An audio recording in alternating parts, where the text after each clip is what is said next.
On behalf of Group 4, I'd like to welcome you today. For those who don't know me, I'm Nash Andre El Piliado from Grade 10 Section A.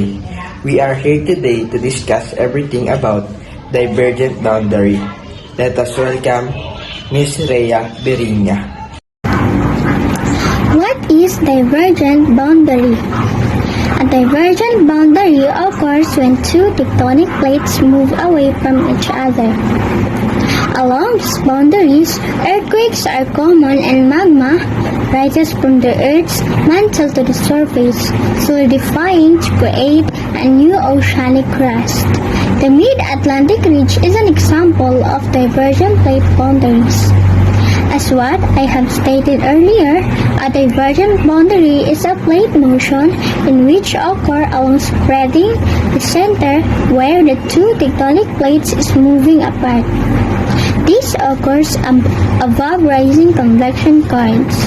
For further knowledge, here is Mr. Alan Amaas. Earth crust is a group intersection called tectonic plates. These plates float on a sea of hot magma. This magma is a liquid but becomes solid when it reaches the surface through volcano. A divergent boundary is where two tectonic plates are moving away from each other.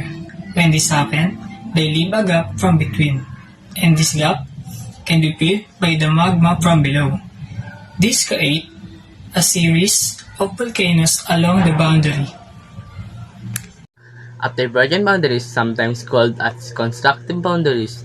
The spheric plates move away from each other, and there are two types of divergent boundaries, categorized by where they occur. Continental rift zones and the ocean ridges. Continental rift zones occur in the weak spots in the continental lithospheric plate.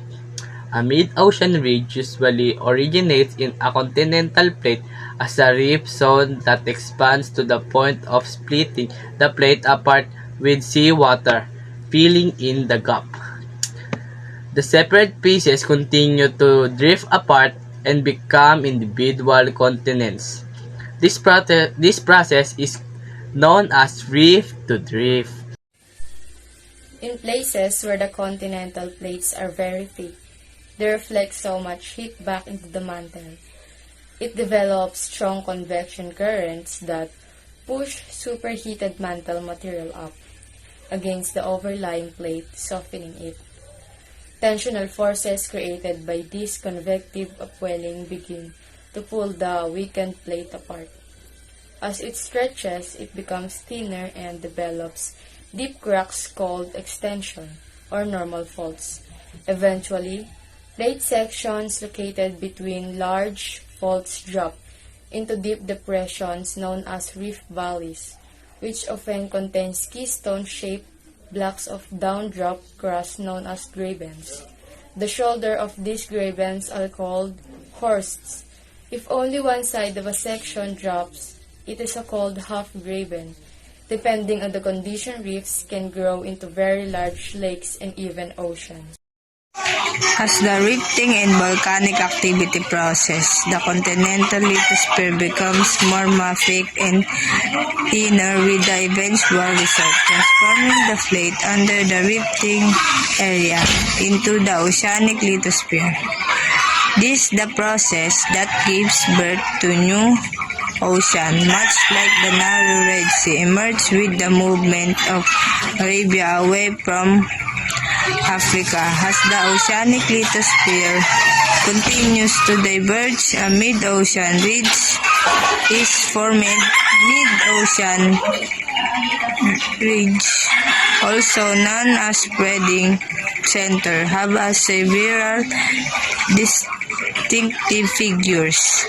They are the only place on Earth that create new oceanic lithosphere. This depression melting in the rifting zone change asthenosphere material into the new lithosphere, which goes up to tracks in the oceanic plate. The amount of the new lithosphere being created at mid-ocean ridge is highly significant. This under the sea. Rifting volcanoes procedure. more lava than all other types of volcanism combined.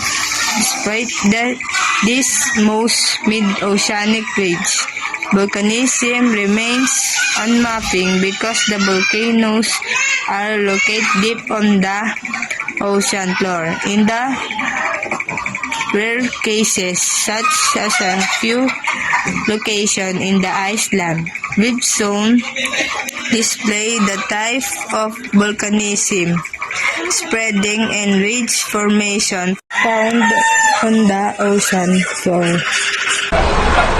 In summary, the characteristic of divergent boundaries refers to tectonic plates move away from each other, and magma flows up to create new crust. The fractured surface of the egg resembles the Earth's crust in a visual representation of the planet.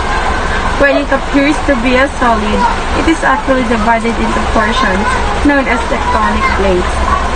These plates are floating in a sea of steaming magma. This lava is solid at first, but when it reaches the surface via volcanoes, it transforms into liquid. In addition, there is two types of divergent boundaries. The divergence is between two oceanic plates. Underwater mountains or ridges form. A mid-ocean ridge is formed as the oceanic lithosphere continues to diverge. Mid-ocean ridges, also known as spreading centers, have several distinct features. There are only spots on the planet where new marine lithosphere is formed. A tenosphere material is transformed into new lithosphere by decompression melting in a drift zone,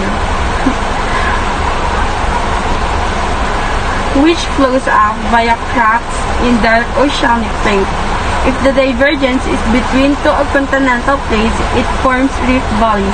Where continental plates are thick, they reflect so much that back into the mantle that intense convection currents form, pushing superheated metal material up against the overlaying plate and softening it.